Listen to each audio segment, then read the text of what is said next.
Pemirsa, kasus selebgram diselingkuhi suami dan viral di media sosial kembali terjadi. Kali ini selebgram Ari Rianti meradang panjang hingga terpaksa membongkar aib rumah tangganya ke hadapan publik. Pasalnya perbuatan Bimo Aryo Tejo suaminya sudah kelewatan. Saat Ari tengah menjalankan ibadah umroh di Tanah Suci, Bimo justru berkencan dengan wanita lain. Parahnya lagi, Bimo berani membawa wanita selingkuhannya. Lalu benarkah Ari mengetahui kronologi perselingkuhan suaminya dari putra sulungnya?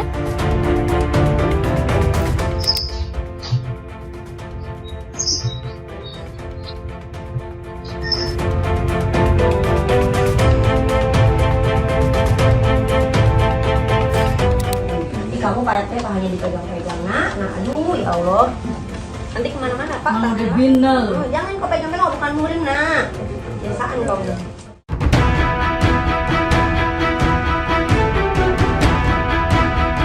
Ya, karena kasihan pada ibundanya, putra sulung Ari yang berusia 14 tahun mengumpulkan bukti-bukti perselingkuhan ayahnya. Di satu sisi, netizen memuji tindakan anak sulung Ari. Di sisi lain, banyak yang miris karena remaja tanggung itu harus melihat isi WhatsApp ayahnya yang berisi percakapan tidak senonoh, rekaman CCTV, juga video asusila yang direkam Aryo Bimo.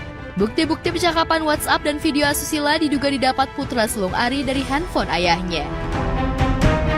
Yang paling sedih tuh dari sisi anaknya sih yang aku pikirin, kayak yang nemuin bukti perselingkuhannya itu si anaknya yang umur 14 tahun ini. Dia laki-laki SMP, terus harus tahu kalau ternyata ayahnya itu selingkuh. Padahal pernikahannya udah 16 tahun kan, anaknya udah pada gede-gede.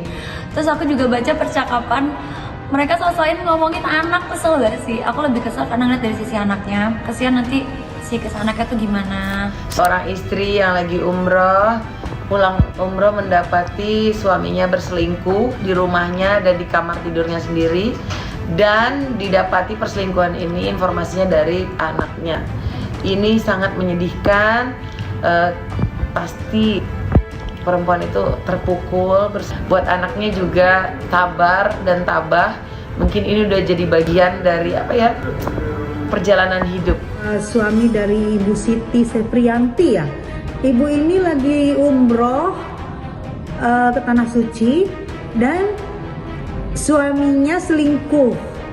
Dimana selingkuhannya yang dari luar kota itu dibawa, disuruh naik kereta api ke rumahnya, dan dia selingkuhnya di kamar tidur, dimana pasangan ini biasa tidur. Wow.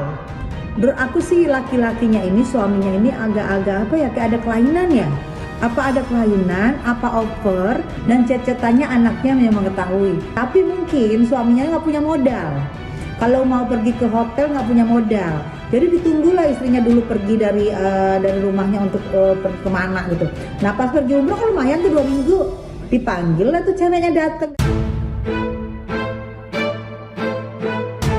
Sederet selebriti pun ikut geram membayangkan perbuatan Bimo Aryo yang melukai perasaan Ari dan anak-anaknya.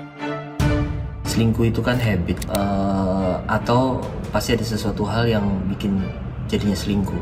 Nah, tidak bisa membenarkan kalau selingkuh itu udah salah pastinya.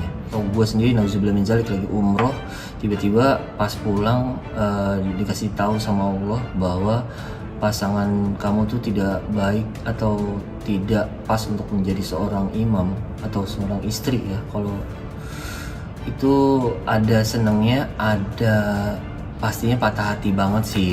Selingkuh sih menurut aku apapun itu maksudnya masih dalam pacaran ataupun sudah menikah tetap salah sih. Kalau emang mau sama orang lain selain pasangan kamu, selesain dulu hubungannya, baru kamu menjalin hubungan sama orang lain. Turut sedih dengar beritanya. Kalau aku diselingkuhin udah nggak mau. Soalnya menurut aku kalau udah selingkuh itu kayak udah berkhianat ya. Ya aku harap sih semoga suaminya ini cepat bertobat sebelum kiamat. Dan cepat lo minta maaf kepada istrimu dan anakmu, dan cepat kamu keluar dari rumah itu aja sih, biar kamu gak malu banget, ya kan? Dari investigasi yang dilakukan anak sulung Ari, diketahui Bimo Aryo sudah berselingkuh sejak Agustus 2024. Bisa jadi Bimo Aryo membatalkan umroh bareng Ari, lantaran ia memang ingin bebas berkencan. Setelah dihianati suami di depan anaknya sendiri, apakah Ari Rianti akan memaafkan Bimo Aryo? Benarkah selebgram bernama asli Siti Septi Ariyanti itu akan menggugat cerai suaminya? إن في صدري كلاما لا أستطيع ترتيبه في الدعاء فيا ربي أنت أعلم بنفسي مني فحقق ما أتمناه وأرح بالي وقلبي يا الله. Tapi nggak boleh lama-lama Mbak. Saya yakin Mbaknya kuat karena mungkin ini jawaban dari doa-doa yang lagi di umroh. Diketahui bahwa suaminya memang tidak baik dan tidak benar. Selama ini udah terlalu banyak berlaku curang sehingga puncaknya karena doanya di umroh, apapun yang ditutupi, sebaik apapun, sesempurna apapun pasti akan terbuka juga. Emang udah pacaran lama sih kalau aku lihat ini ya. Ini sudah pacaran jarak jauh, sudah pacaran lama. Tapi dia mengambil kesempatan, begitu istrinya pergi umroh, langsung dia masukin itu perempuan. Ini menurut aku sih ibunya keren banget. Ibu ini bisa sekuat ini ya. Kalau gue udah gue terjang itu udah gue ngamuk gitu. Yang namanya hilaf itu menurut aku nggak ada, karena perselingkuhan itu butuh effort. Kayak lu butuh ngeluarin waktu, butuh ngeluarin biaya juga, takut ketahuan juga sama pasangan aslinya, deg-degan dan lain-lain. Jadi yang namanya hilaf tuh nggak ada. Kalau udah sekali ketahuan selingkuh, udah sih mendingan udahin aja. Nah, Mbaknya harus tabah, kuat, dan saya yakin kemudian di belakangnya pasti akan dapat hal yang lebih baik, akan diangkat derajatnya oleh Allah, dan mungkin akan dipertemukan dengan laki-laki yang sempurna juga. Katanya sih pernikahan itu kan nggak selamanya saling mencintai. Kalau cintanya udah pudar mungkin kan sisa komitmen ya. Nah itu tuh di pernikahan yang susah ya, menjaga komitmen sampai lama gitu kan nggak gampang gitu ya. Buat yang mau selingkuh atau sedang selingkuh jangan deh. Ingat karma itu ada.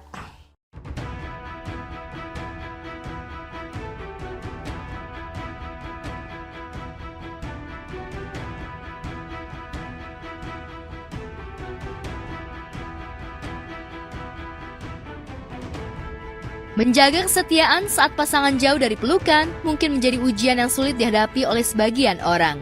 Tapi bagi Retno Paradina, istri Zulzifilia, kesetiaan pada pasangan adalah harga mati. Zul yang divonis 18 tahun penjara akibat kasus narkoba, bahkan mempersilahkan Retno untuk menggugat cerai dan menikah lagi karena tak mau melihat ibu dari anak-anaknya itu menanggung derita yang lebih lama lantaran menunggunya bebas dari penjara. Namun Retno tak terpikirkan untuk mencari pengganti Zul karena ia memilih setia. Selama 6 tahun, Retno seolah tak pernah letih menjenguk Zul di Hotel Prodeo.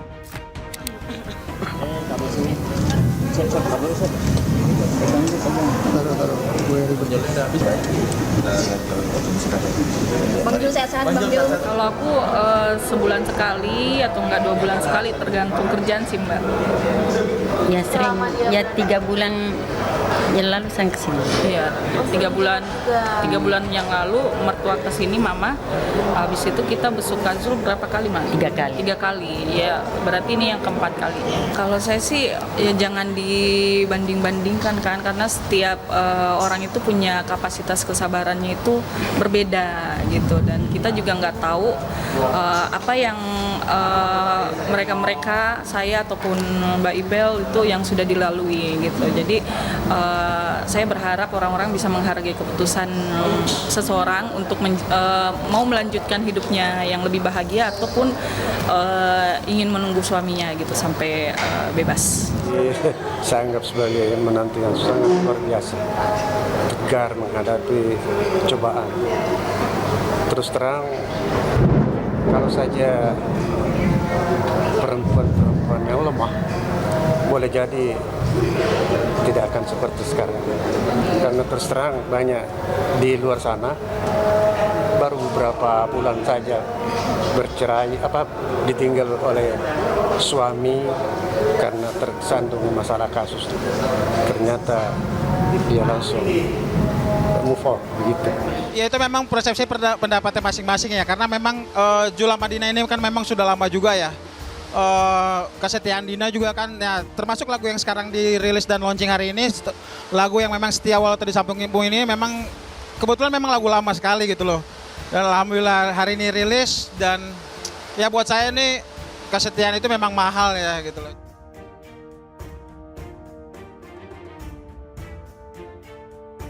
Sebagai suami, Zul bersyukur memiliki istri setia seperti Retno. Zul merasa bersalah karena telah menyia-nyiakan kepercayaan sang istri hingga nasibnya harus berakhir di balik jeruji besi. Andai waktu bisa diulang, Zul ingin membahagiakan istri dan anak-anaknya dengan uang halal yang didapatnya dari dunia musik. Pertimbangan ekonomi juga ya, mudah-mudahan ini bisa membantu ekonomi keluarga saya juga. Ya, kalau lagunya Bumiang insya Allah ada royalti kan lumayan bisa buat tambah-tambah keluarga. Selama ini kan saya di dalam cuma diberi kesempatan oleh beliau ini untuk bisa ngamen, dan dari ngamen itu menghibur warga, keluarga kunjungan itu bisa dapat, tapi ya itu cuma bisa buat saya sendiri, minimal saya nggak merepotkan keluarga di luar sana. Kak Zul itu orangnya family man banget kan, jadi kayak dia tuh benar-benar menyesal, apalagi anaknya kan ditinggal waktu masih kecil gitu, jadi ya penyesalan itu sering ada.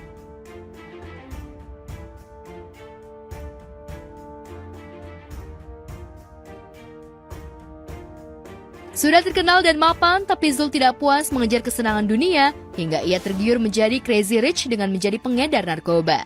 Fakta di persidangan membuktikan Zul menjadi anak buah gembong narkoba kelas kakap. Akan tetapi, itu adalah kisah kelam yang sudah Zul tutup rapat-rapat. Sekarang ia hanya ingin melakukan apa yang diridhoi istri, orang tua, dan Tuhan yang Maha Memberi. Sebenarnya waktu awal-awal saya memang di sini orang udah pada tahu ya kalau saya memang musisi. Tapi awal-awal memang saya merasa sudah ada semacam putus asa di situ, gitu lah. Nggak mau lagi main musik.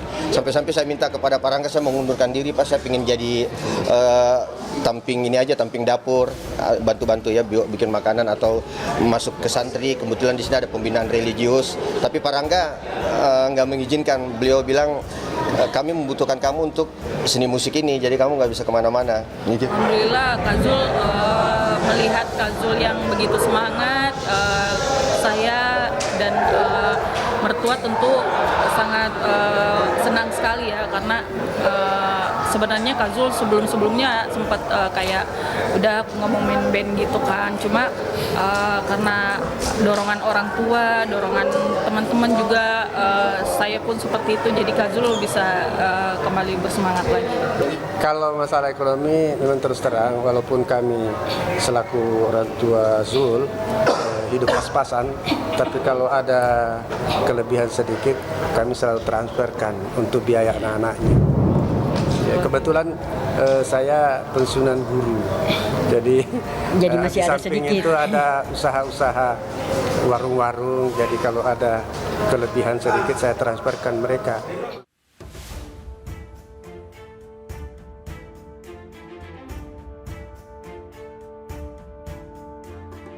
Jika tak mendapatkan keringanan hukuman atau remisi, Zul baru akan bebas pada tahun 2037 mendatang. Jika saat ini usia Zul 43 tahun, maka tahun 2037 nanti usia pelantun lagu Aisyiteru itu sudah 55 tahun. Tak mau usia produktifnya sia-sia di penjara, Zul pun berkarya di balik tembok derita. Zul bersyukur Kalapas Gunung Sindur mengizinkannya berkarya di dalam penjara. Bersama musisi obot sahabatnya, Zul ingin sharing derita hidupnya di penjara melalui sebuah lagu. Lalu benarkah lagu itu diciptakan oleh Retno, istrinya? Apakah dirimu di luar sana masihkah sepenuh hatimu menunggu? Gugu gelisah tak menentu perasaan ini. Sungguh aku sangat takut kehilanganmu. Beberapa hari ini saya sebenarnya nggak nyenyak tidurnya, deg-degan gitu, karena ternyata berkat beliau-beliau ini, alhamdulillah saya bisa launching di sini, karena memang saya sebagai warga binaan itu di dalam kan memang sangat terbatas sekali. Pihak lapas lah sebenarnya yang betul-betul memberikan dukungan dan memberikan jalan kepada saya di sini gitu. Sekarang ini tahun ke-6 kalau nggak salah. Jadi kalau saya sendiri sih yang menghargai prosesnya adalah kita dari susah, kita jadi, terus kita jatuh lagi, dan alhamdulillah Jul dalam masa tahanan, karena potensinya Jul tuh luar biasa sekali, dan alhamdulillah didukung oleh Pak Kalapas, alhamdulillah terima kasih, luar biasa. Baik, jadi memang saya lihat Bang Jul ini selain punya potensi, pidananya juga lama. Artinya apa? Artinya bahwa dengan menjalani pidana yang lama, tanpa ada kreativitas, tanpa ada pengembangan potensi diri, dikhawatirkan Bang Jul ini stres, depresi, ya kan? Nah dari situlah saya berpikir kenapa potensi yang dimiliki oleh Bang Jul ini tidak kita kembangkan.